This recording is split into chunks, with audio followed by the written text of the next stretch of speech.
দুনিয়াতে যত অদ্ভুত অদ্ভুত প্রশ্ন সব আপনি মুসা আলাইহিস সালামের মাথা থেকে পাবেন।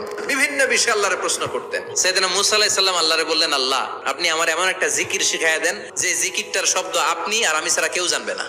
দিনে রাতে সব সময় এই জিকির আমি করব, আপনারে ডাকবো, কিন্তু শর্ত হলো এই জিকিরটা জানবে শুধু আপনি আর জানবো শুধু আমি। আল্লাহ বললেন, মুসা পড়ো লা ইলাহা ইল্লাল্লাহ।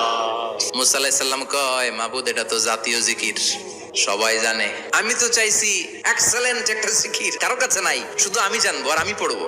আল্লাহ বললেন, মুসা এই লা ইলাহাকে যদি এক পাল্লায় রেখে দাও, তামাম বিশ্ব, সাত আকাশ, সাত জমিনটারে তুলে যদি তুমি আরেক পাল্লায় রেখে দাও, লা রাজাহাত কাফাতু লা ইলাহা ইল্লাল্লাহ, মুহূর্তের মধ্যে লা ইলাহার পাল্লা ভারী হয়ে যাবে। ও মুসা, তুমি যতই এক্সক্লুসিভ জিকির চাও, লা ইলাহার চেয়ে দামি জিকির আমার কাছে নাই।